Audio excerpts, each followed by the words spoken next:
Gopijana Smayutam Pranavanam Manoharam Shri Gauranga Nityananda Shri Advaita Chandra Radharani Shri Gaur Bhaktarinda Hare Krishna Krishna Krishna Hare Hare Hare Ram Ram Ram Hare Jai Jai Sri Radhe. So this is Adhik Mas class on Vilapa Kusumanjali, and the topic of discussion is Sri Radha and Her Manjaris, based on Vilapa Kusumanjali by Raghunatha Das Goswami. So he's describing the intimate sevas that Radharani's dasis, called kinkaris or manjaris, are doing, are on text 93. Text 93 is like text 57.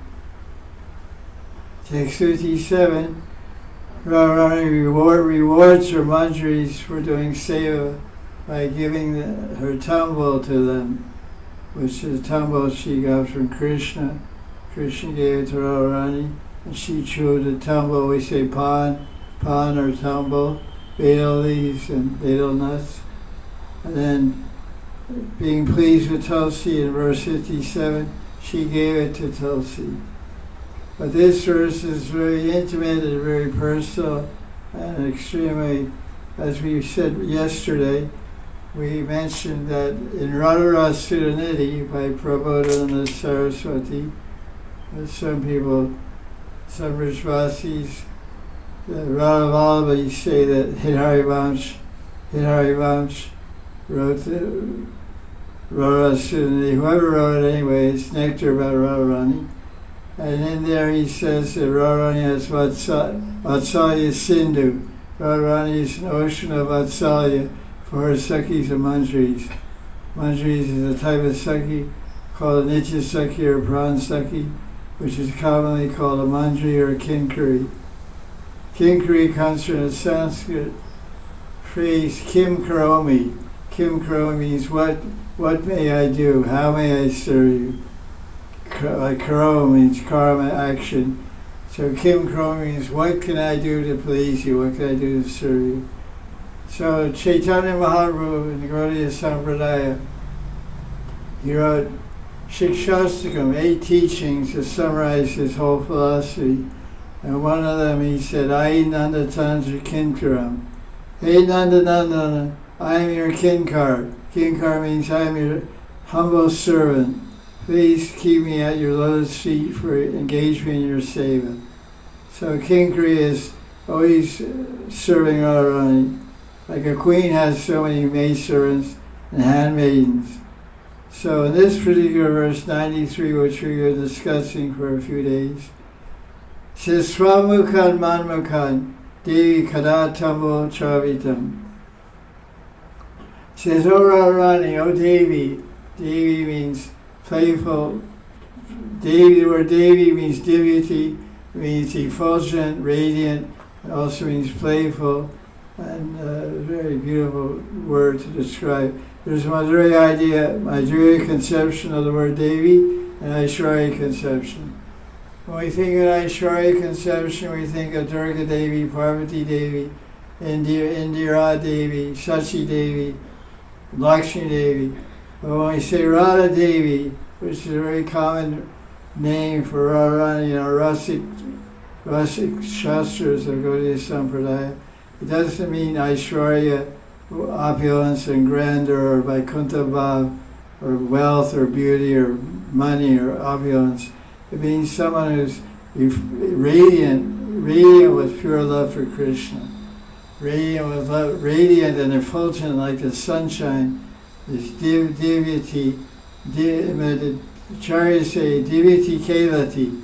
Divinity means they're divine, and they're transcendental, and they're very playful. So Radharani is effulgent with love for Krishna, and she's very playful. They engage in keli, Jal keli, Rasa keli, Julan keli, Van Vihar keli. Everything's keli, means play. So Devi is a playful girl, playful, beautiful girl full of love for Krishna. So hey Devi Radharani, when you pass your tumble, that you chewed, you'll pass it from Swamukhan, means from your own mouth to my mouth. So that would be done by kissing the maidservant, which is pretty intimate exchange. Very rare to find such description in any Shastra. So this is by Raghunatha Das Goswami in Stavavali and Vilapa Kusumanjali, one of his most famous works, which he wrote towards the end of his life. Because he has two identities. He has one identity as in a male form in Gaura Lila as Raghunatha Das. He has one identity in Radha Krishna Lila, Nitya Lila and Gokul Vrindavan as Rati Mandri, whose nickname is Tulsi Mandri, not to be confused with Tulsi Devi. Tulsi Devi is a plant which is a form of Vrinda Devi. Vrinda Devi Tulsi Maharani, we say. But this is Tulsi Mandri, not Tulsi Devi. So we discussed the Leela yesterday, and Sri Anantadas Babaji Maharaj, in his commentary on this verse 93, he describes some different points for consideration. And I think I finished.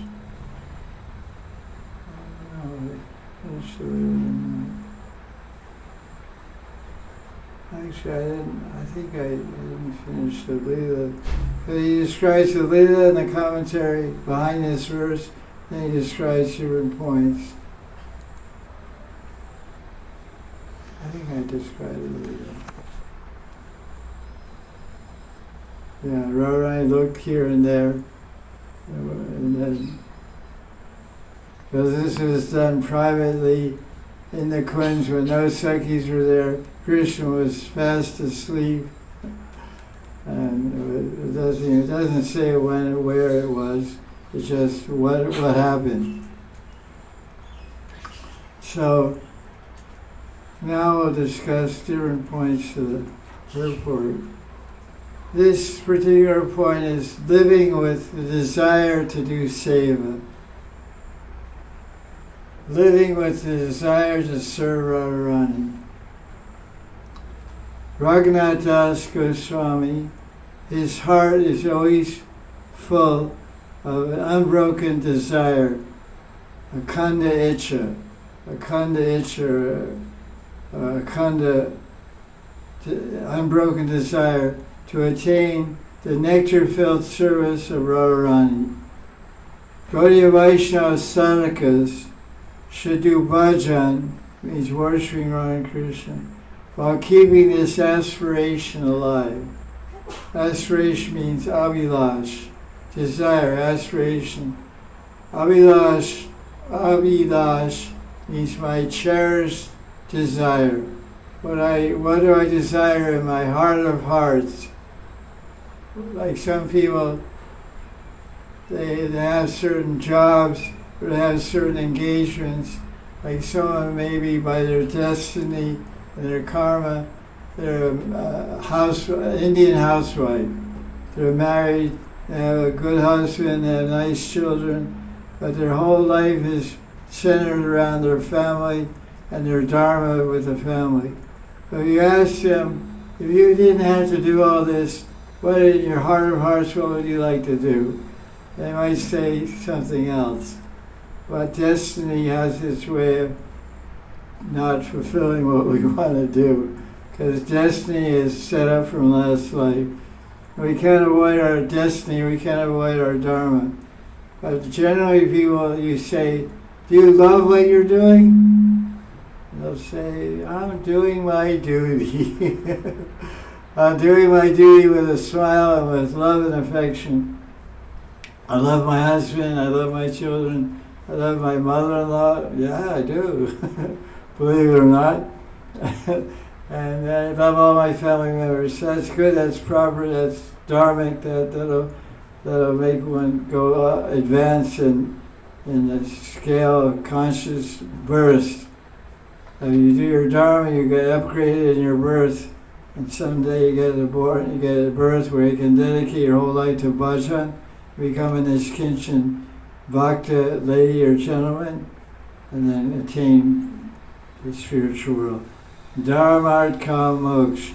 Most people pass hundreds of lives in the first three of the Chatur Purushartha.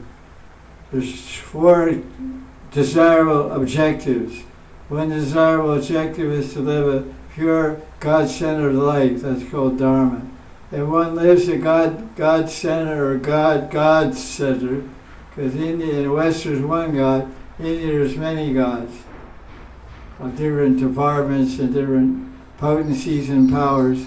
So you live a life based on relationship and service to this Paratattva, the Paradevata, and many other devatas and deities, and you get promoted up to social and varna and ashram scale.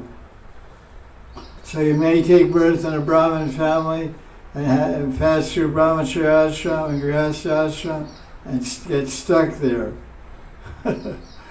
And life after life. Then you may be born in a Brahmin family and you get to Vanapras.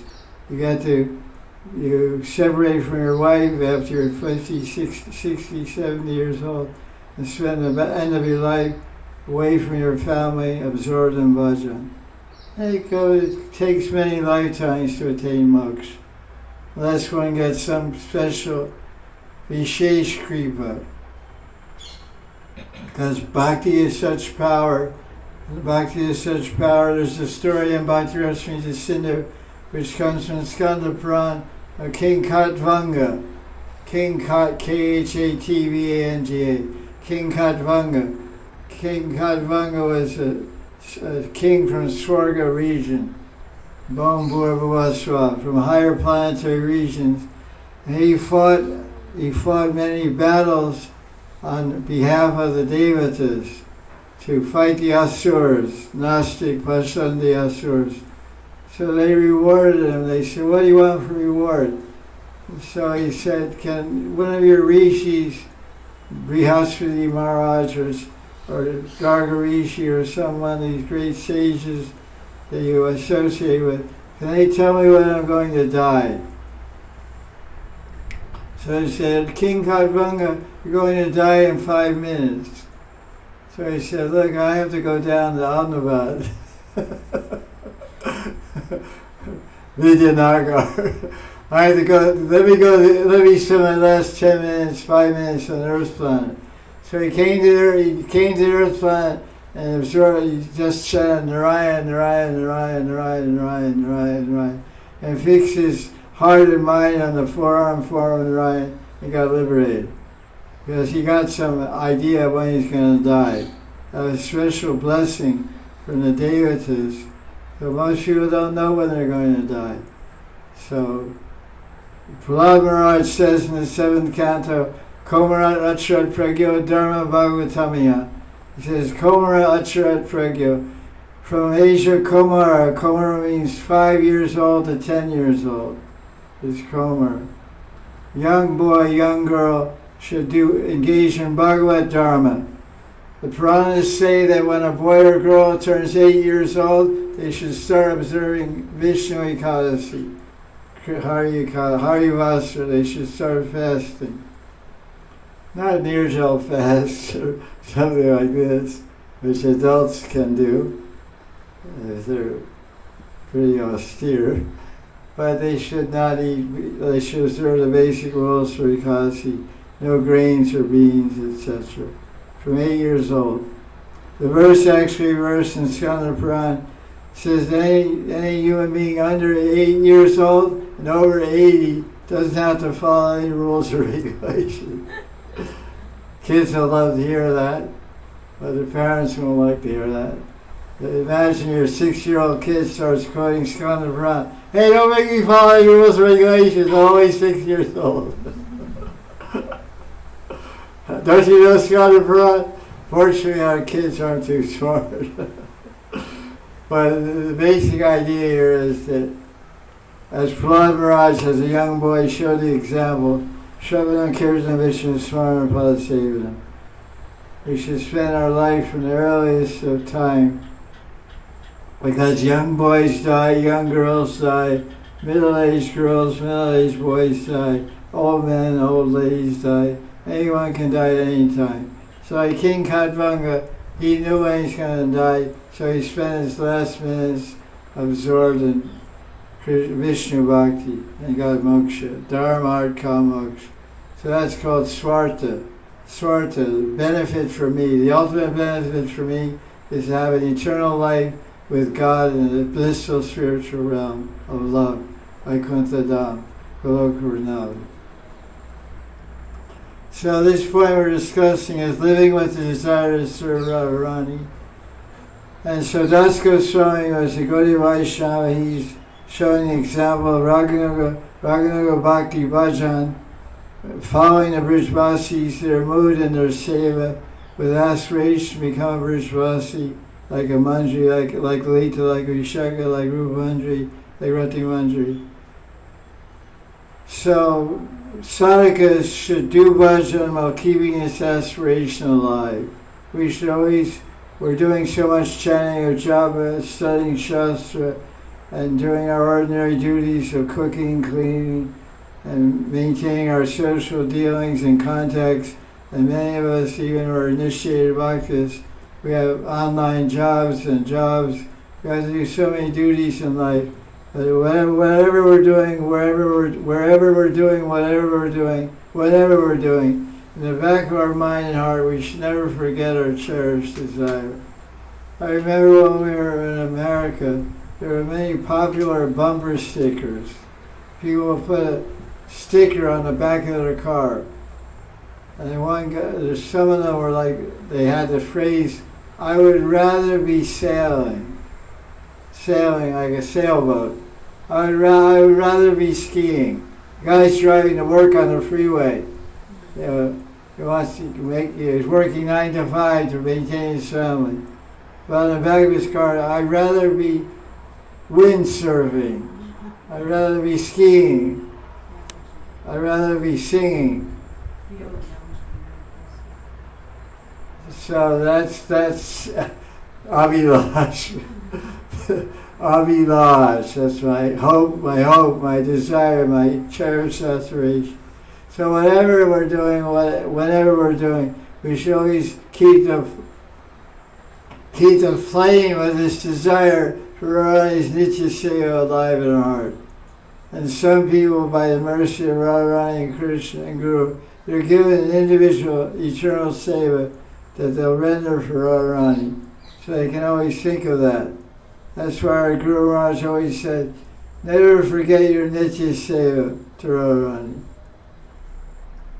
So Raghunatha Das Babaji Maharaj goes on in his commentary, his tika on this verse.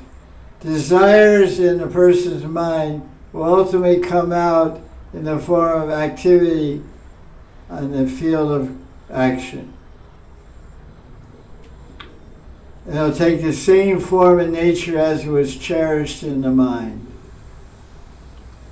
Similarly, the picture of transcendental desires in the sadhaka's mind will be drawn in his heart by Yogamaya. Yogamaya means Krishna's spiritual energy. Yogamaya is the Shakti of Krishna. It's Antaranga Shakti, true Shakti of Krishna. And it's called Gatana Agatana Patyasi Shakti. Gatana Agatana Patyasi Shakti means God's power to make the impossible possible and the possible impossible. He can make you or break you.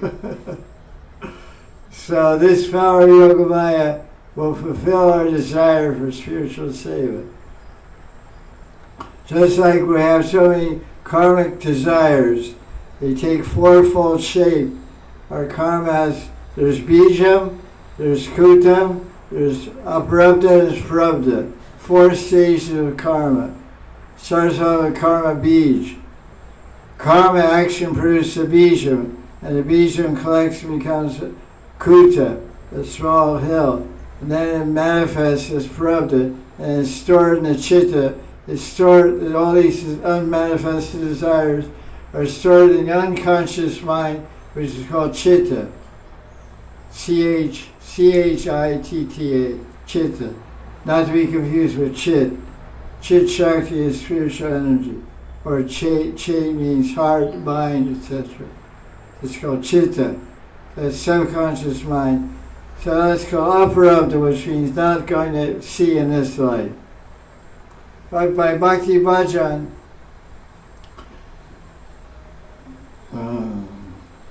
Karmati Nirhati Kintu Cha Bhakti Bhajan. Lord Brahma praised in a famous book, well, famous in Gaudiya Sampradaya. It's called Brahma Samhita, verse 53 or 56. Karmati Nirhati Kintu Cha Bhakti Bhajan. By Bhakti Bhajan, all 4 stages of karma are nashed, are destroyed. Aparabdha, Prabdha, Biju, and Kutam. Sometimes they have different names, like Sanchit karma, and I forget, Sanchit, and Kriyamana karmas and Sanchit. Different shastras described in different ways. Everyone knows about karma. It's God is tightly in control. So now this next point he makes in the commentary is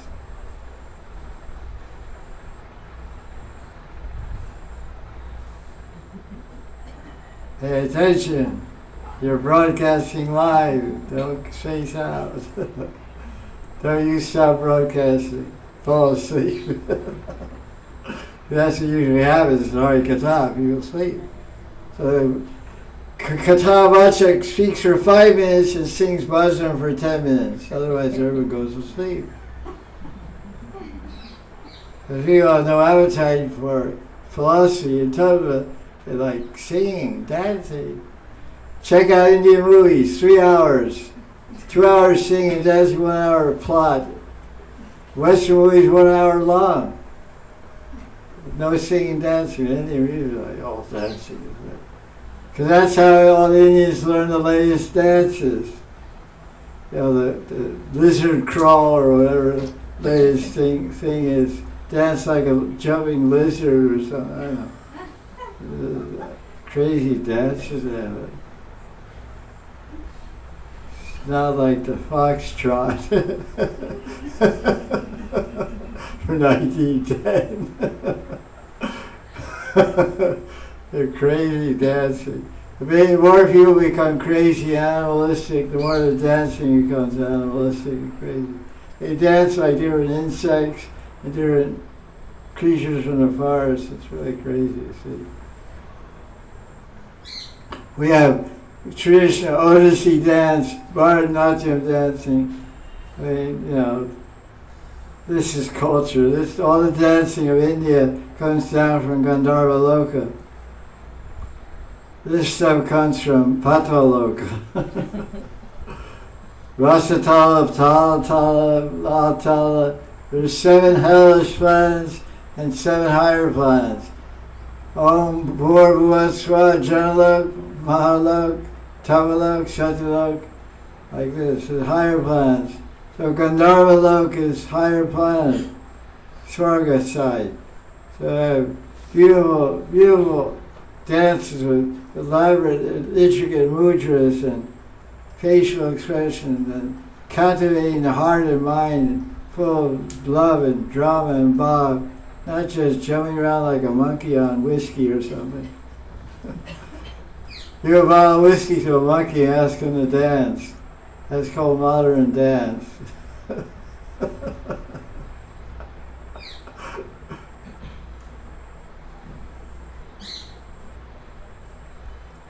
So how to get this, attain this perfection, Manjari Bhav?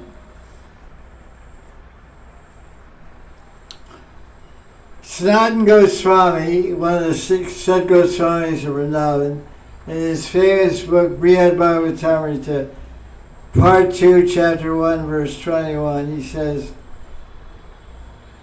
Sarva Nirvapeksha Radha Das Dasi Icha Param Sankirtayanti tan nam tadrishi priyatamaya. Priyatamaya. Those who desire only the supreme goal, Icha Chava Param. Those who desire only the supreme goal of Radhasya, the service of Radharani, always chant Radharani's name. Sankirtan Tanna. Tanna means that. Tan means tud. Tan means tud means that, which refers back to the pronoun, the name, Nam, Radha. It says Tan Nam, that Nam, whose Nam, Radha Nam. They always chanted Radha's name in Sankirtan and automatically attained their desired perfection. This is sloka. Dasi Icha Param. They're Paramicha. Paramicha means transcendental desire. Supreme. Param means transcendental. Param means supreme. Supreme desire. Manavilash. The desire in the mind is the service of Radharani. Therefore, everyone in Brajadam, everyone in Brajmandal chants Akhanda Radha Nam Kirtan. Niriban me bandar bole. Imunavi lahari. The ways in Imuna are chanting Shri Radha Radha. Vrindavan me kankan bole. The kankan, little tiny pebble, little tiny stone in Vrindavan. You're walking everywhere. Every stone is chanting Hare Krishna. That's why you walk barefoot. You don't wear shoes on brickwork because you step on stones that are chanting Radha's name. You make none of Radha. You have to expand your consciousness. Stop being subjective and become objective. You see me and you think about me. What do I think about you?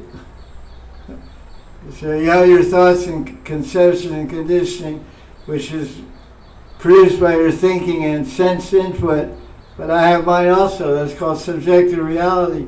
So the stones have a subjective reality. You say, stones, you're hurting my feet. I have to wear shoes. I have very tender feet. I'm from Vijayanagar, you know. I have very tender feet. I have to protect my feet. I have to go to work on Monday. The stones think, so bad. Who cares about you? This is my place. I'm born here. You're a Videshi. For the stones point of view, everybody's Videshi. They're Brijvasi. They're here. And they're saying, you're too heavy. You eat too much ghee and cars. You're stepping on me. You weigh 60 kilos. Get off my back, will you? The stones are complaining. You're crushing them. And you're saying, why is there so many stones in this footpath? So, a different point of view. If the stones could speak, what would they say? They say, go on a diet, lady. You're way overweight.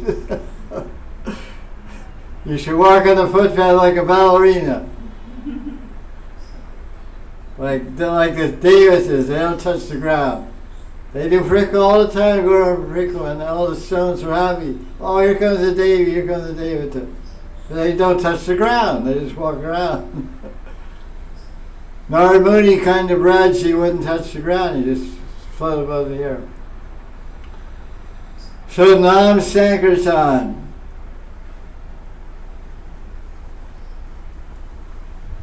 Well, there's that song, the famous Hindi song a few years ago. Radhe Radhe Jave Karo, Krishna Rasa Piye Karo, Radhe Radhe Jave Karo, Krishna Rasa. You chant Radha Radha Dham and you drink Krishna Ras. That's nice. So we live in Vrindavan. The trees are all written on the tree, everything. Trees are Radhe, chant Radhe Bolo, chant Radhe Shri Radha. So this is the thing to learn you come to Vrindavan for a Bhagavad Saptah from Gujarat, and you're getting nice entertainment, and you're getting a lot of punya, sukriti, and a lot of, if it's a bhakti speaking, you get a lot of bhakti and pavitra man, and a very good thing to do. I recommend everyone to do that. And you're hearing many nice bhajans, and you give a donation to the Kathavachik, to the Panditji, and it's all very good and very progressive and very transcendental. But the speciality of being in Vrindavan was to capture one treasure. The treasure is the lotus feet of Radharani and the holy name of Radharani. If you spend 7 days here and spend lakhs rupees for airplane travel and taxi travel and AC hotel room, everything, and it's a very costly affair and it's very worthwhile. Every Purana has a Bhagavad Mahatyam.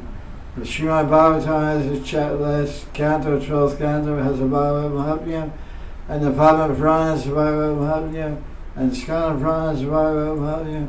Everyone's talking about the Bhagavatam. But the Bhagavatam is the Sarva Vedanta Saramhi. It's the essence of all Veda. All Vedantas is the Sarva Vedanta Saramhi. It's the verse from 12th canto of Bhagavatam itself. It's the greatest Shastra because it's Amala Puranam Paramahamsa Samitam. It's Purana, what's the purpose of the Bhagavatam? Purpose of the Bhagavatam is to teach Uttam Bhakti.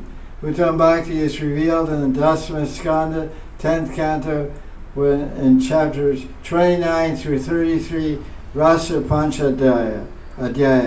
The 5 chapters Rasa dance, and the tikas and commentaries by the acharyas like Vallabhacharya and our Goswamis and so many great acharyas have written commentaries. You hear the commentaries on the 5 chapters Rasa dance from a proper bhakta, and you'll get from that what is Uttam Bhakti, what is pure love of Krishna. It's all very clearly told there. Because in those 5 chapters, we have Pranaya Geet, the Gopi speak in chapter 29. We have chapter 31. Chapter 31 is Gopi Geet.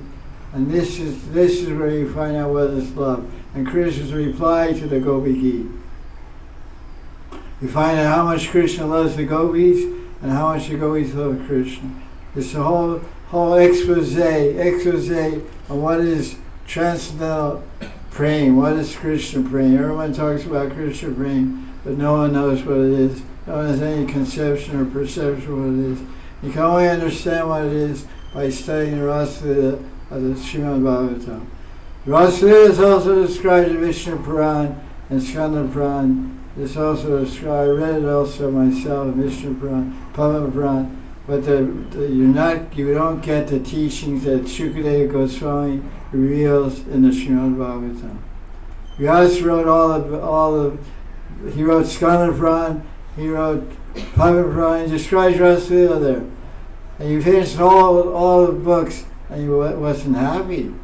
And his guru Narada Muni came to Vyasa and said, "Why aren't you happy?" He said, and Narada Muni said, "You didn't reveal the prem rasa of the gopis. You talked about them, but you didn't describe them. You didn't reveal their hearts. Their Vishnu Puran and Padma Puran are devoid of Gopi Bhav. They're not good. They have Leela, describe externals of Leela. It's like a body without a heart. It's not very successful. The life of the Bhagavatam is the love of the gopis. That's why the 5 chapters are called the smile of Krishna. Krishna only smiles when he's in the embrace of Radharani. That is the real smile of Krishna. Otherwise, Krishna, like we have plastic smiles, Krishna has a plastic smile. Every day when Krishna's Uttar goes to Leela, he comes back from the pasturing grounds, they go to Nanda ground with all the lakhs of cows. All the devas come down and offer stutis, called Deva Stuti.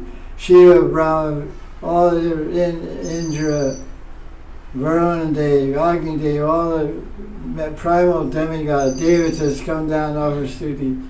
And Krishna just sits there leaning on his cowering stick. They have a big puja to him, and chamar and huge chamars. All the cowboys say, why are these guys hurry up, you know? They're saying all Sanskrit stutis from Rig Veda.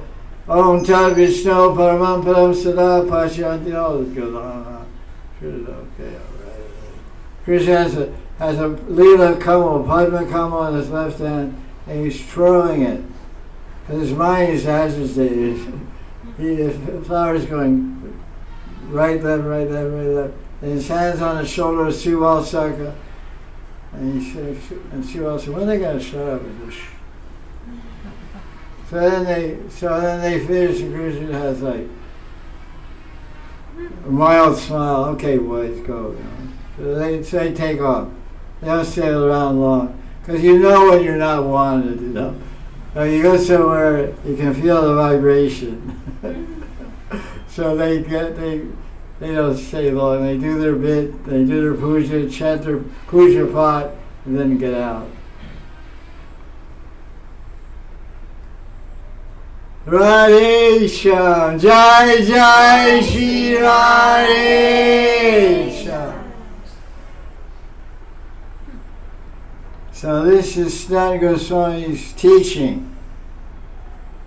So some people take this verse and mistranslate it, which is a problem.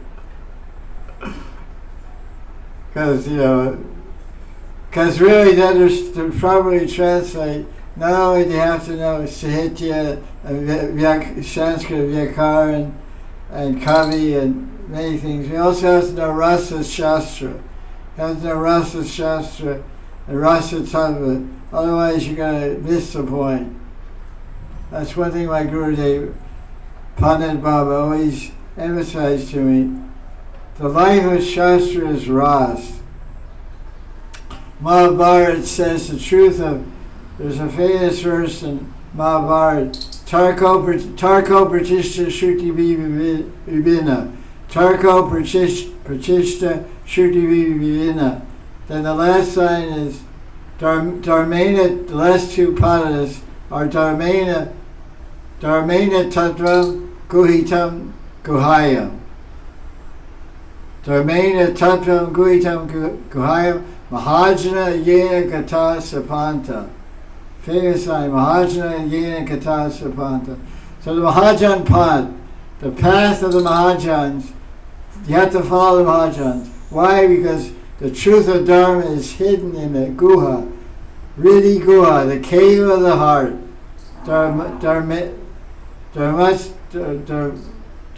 Tattva, the truth of Dharma, Guhitam Guhayam. Guha means cave, hidden. What is the truth of Dharma? Truth of Dharma is Varnashram Dharma for some people. Truth of Dharma is do your duty, do your Varna Dharma, do your Ashram Dharma for some people. But the ultimate truth of Dharma is Prem Dharma. Prem Seva Radha Krishna and Goloka Vrindavan. This is the topmost reality and topmost absolute expression of truth. Truth is Prem, truth is love, and love is truth. Not mundane love, not material love, but transcendental love of Krishna. Ram Prem, Vishnu Prem, Krishna Prem. So this can be acquired, this is what he's saying, to Radha Nam Sankirtan. So, if you simply think, I am Radha's dasi, and consider that to attain this position of Radha Dasyam is the perfection of everything, this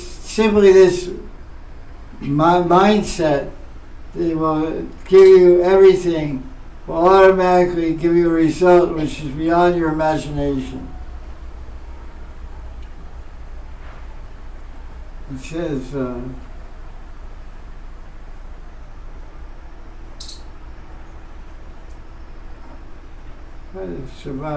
there's a verse in one of our books by our Acharya, Sri Jiva Goswami. Jiva Goswami is one of the 6 Goswamis. He says,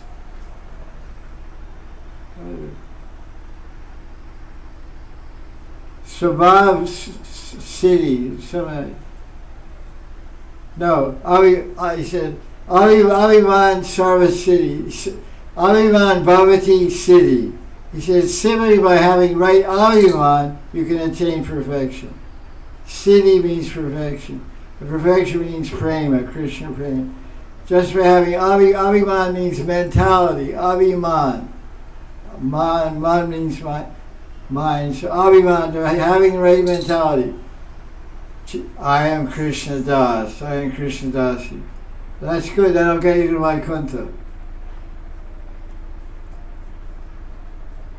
I call back to Vaikuntha.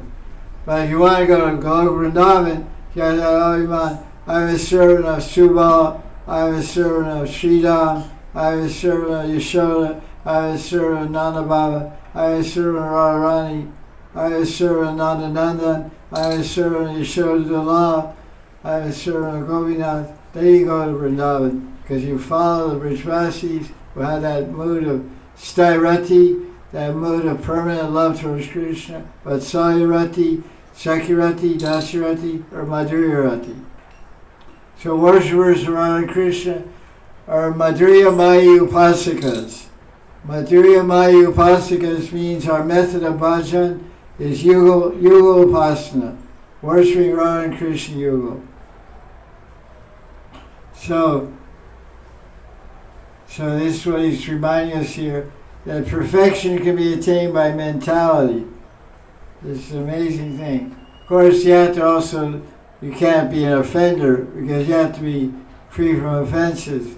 But if all day long you're just thinking, you're not making any nam-aparad, because you're just chanting Radharani's name all day long, with the aspiration, with the abhiman, Radharani will be your Nitya Seva. I'll be your eternal servant, Radharani will be your eternal servant. So just chanting Radharani's name. And with that abhiman, I'll be your eternal servant. And you don't chant any japa, don't do anything but that, don't make any offenses, you get perfection. That's what he's saying. But who can do that? Our mind is very clever and our mind's very active, so we have to get busy making offenses. We always measure, we're measuring everything. Vaikuntha is the place where there's no measurement.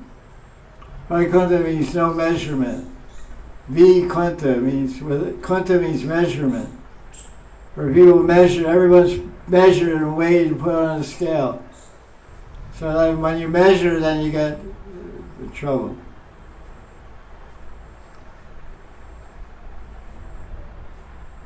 The practice to attain this extraordinary result of Radha's eternal seva is congregational chanting of the holy name of Rasa Rasik Sri Krishna, the relish of Rasa dance.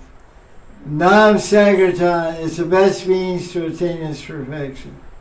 It is full of ras and full of ananda. That's described in the first verse of Shastra. Anandam Buddhi Vardhanam. Pratipadam Purnamita Swadnam. Ocean usually doesn't expand beyond its borders. If it gets too much water, earth will become flooded. So Anandam Ambudhi. Ambudhi means ocean, Anand means bliss.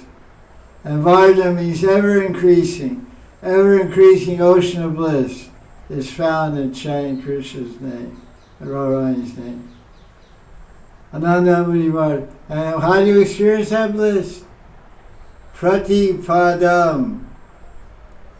Step by step, pratipad. And how much bliss, how much amrit do you get, how much nectar do you get? Purna. Pratiram purnamritam swadanam, swad.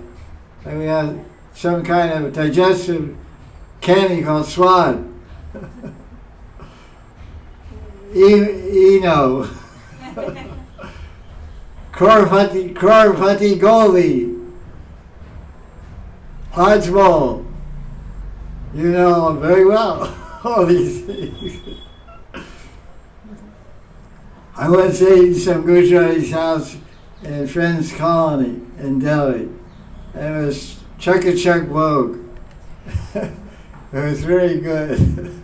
They had some D of Gopal, of course, well. It was Gopal Vogue, Gopal Maharaj. And then they came out these little black balls afterwards.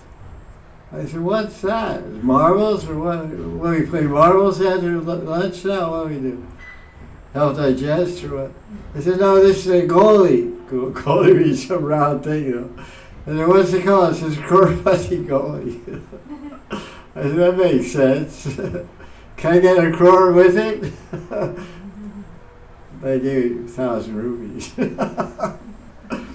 Fill my belly, got 1,000 rupee dollars. Oh, not bad, okay. Look, thank you. Good job. I would take down to this house and come back again. So that was my experience of that. So this is Rasa Swan. Holy name doesn't give you indigestion. So the best way to attain the mercy of Mahaprabhu and attain the greatest gift of Mahaprabhu, what is the greatest gift of Mahaprabhu? It is Radha Dasyam. It is the sweet practice of Nam Sankirtan.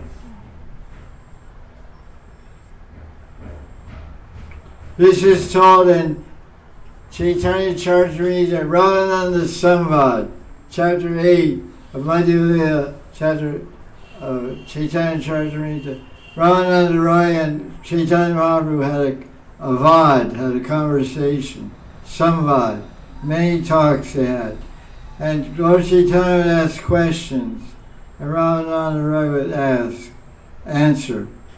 And this one verse it says, Harshe Prabhu Koyan, Shuno Sarup Ram Rai, Nam Sankirtan Kalo Parama Upai. Harsh means happiness. With great happiness, Mahaprabhu said, O Srup Damodar, Raghunatha Roy. This is in, maybe this is in Puri, not chapter 8 of Madhya. It's not telling, it's CC. This is more like Antya. So Lord Chaitanya is speaking to Raghunatha Roy and Srup Damodar. Raghunatha Roy is Vishaka Sakhi and Srup Damodar is Lita Sakhi in Krishna Lila. So Mahaprabhu said, in Kali Yuga, Nam Sankirtan is the Param Upai, the supreme beneficial thing to do. Best way to attain perfection. So that was the point about Nam Sankirtan is a way to attain perfection of Mantri Bhav. Now, Anandas talks about what's going on. Phones are misbehaving. Send them back to Apple. Faulty machine. Want our Apple back.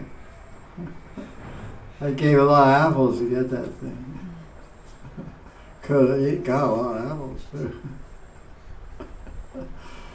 So how to taste Krishna's sweetness? Because that's what the verse is describing. Swanmukhan manmukhe devi kana tambo chavitam. Chavitam means chewing, tasting, tambo. Whose tambo? Krishna's tambo. They gave to Radharani. The Radharani gave to her Devi, her dasi. So there's a verse where Mahaprabhu is towards the end of his Leela. It's called Gambhira Leela. Gambhira Leela, Antya Leela of Chaitanya Mahaprabhu. He absorbed in Radharani's Mahabhav. And he is in her Bhav, Radharani's Mahabhav. And Chaitanya Mahaprabhu is describing the taste of Krishna's tambo, as if the Radharani is speaking. So that's a very rasic verse. And it says, this Adara Amritam. Adara means lips and Amrit means nectar. The nectar of Krishna's lips, which is contained in his tambo prasadi, remnants, it is the most precious. It's the life of anyone who attains it, makes the life of anyone who attains it successful. That's nice.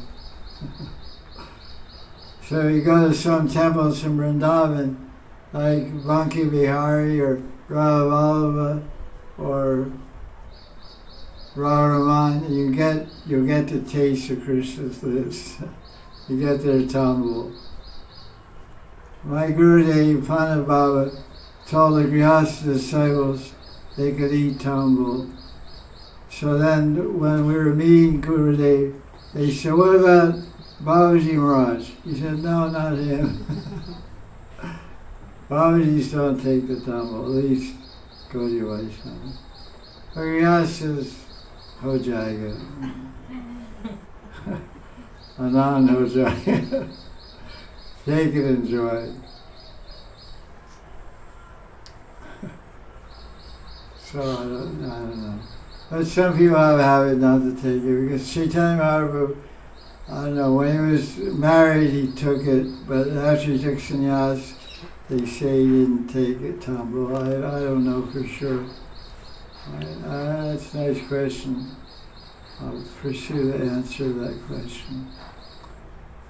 But there's a verse in Chaitanya Bhagavat that Lord Chaitanya took tambul, he got sick or something. You remember that? And he said something to Mother Sachi, told her not to eat tambul. I don't know. But generally, Gaudiya Vaishnavas, Grihasthas especially, I mean, all the Goswamis, Radharani, they're all Gaudiya Vaishnavas, they're all eating tambul, and they're Param Vaishnavas, they're Shuddha Vaishnavas, so there's nothing wrong, it's not a sin. But if your guru said not to take it, or your group doesn't take it, then you follow your guru. That's the way life works, you know. Because you definitely can live without tambul. I never had it, and I'm 73, I'm still kind of alive, halfway.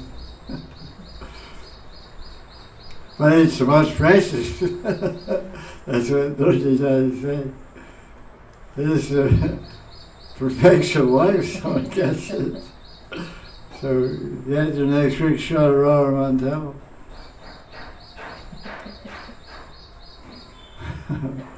Krishna's sweetness is you can only taste it with pure love. Not everyone tastes Krishna's sweetness in the same way. That's why we have a phrase in English, beauty is in the eye of the beholder. So they asked the husband, what do you think of, someone asked the husband, what do you think your wife, is she pretty or what? Oh, my wife's so pretty. And then the husband asked him, what do you think? I don't think so. Hey, you got out of here. You're not my friend anymore. So the friend, of course, yeah, you're right. You don't want to make enemies. Diplomacy is very important. Very important to be diplomatic at the right time. That's why I trouble a little blunt sometimes. Get in trouble. So the Priyavadam, there's some phrase in Hindi and Sanskrit, Priyavadam. Sweet should be sweet and not hurt anybody's feelings. Priyavadam. The word Priyatam Vadam, Priyatam means, of course, pretty, beautiful, dear, but also means sweet, likable.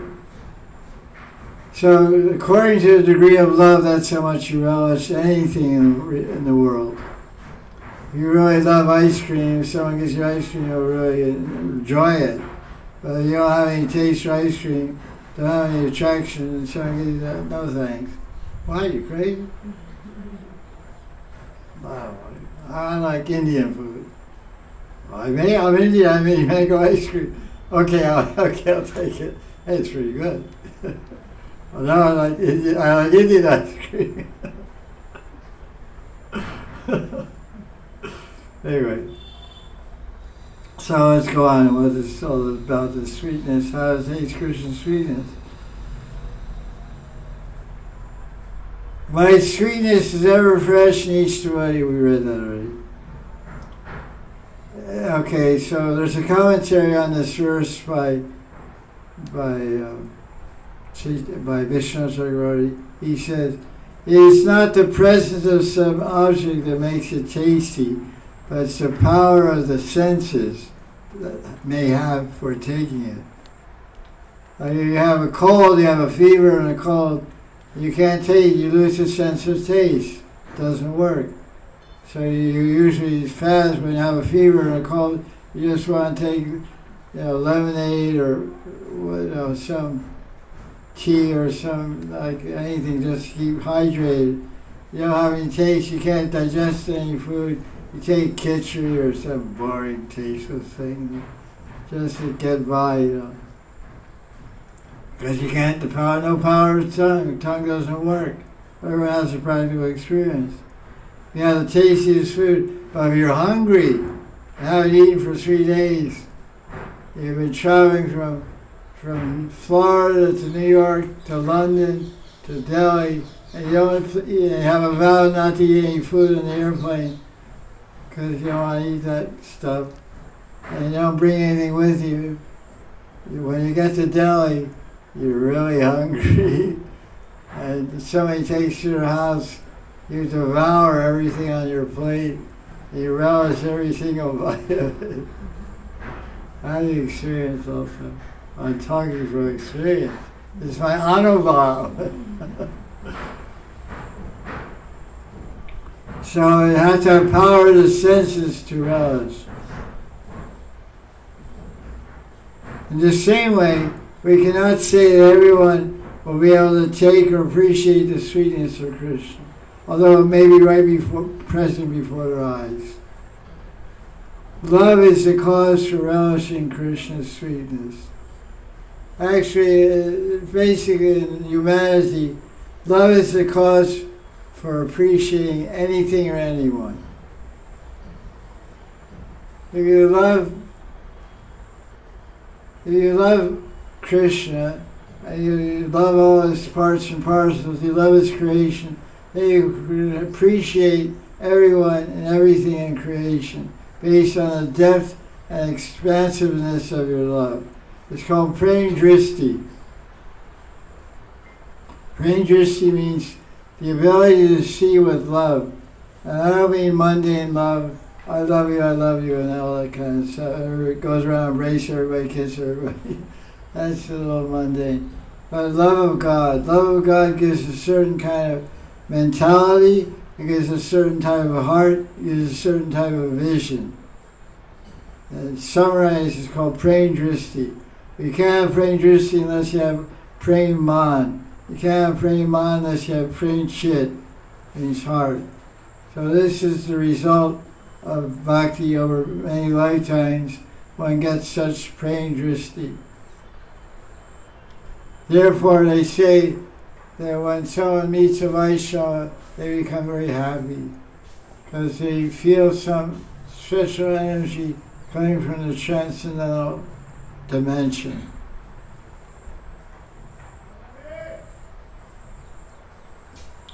So although Krishna may be present before our eyes as a Murti or as a Chitra, some people have a Chitra Murti or a Ashtadhatu Murti or Shila Murti or a painting, etc.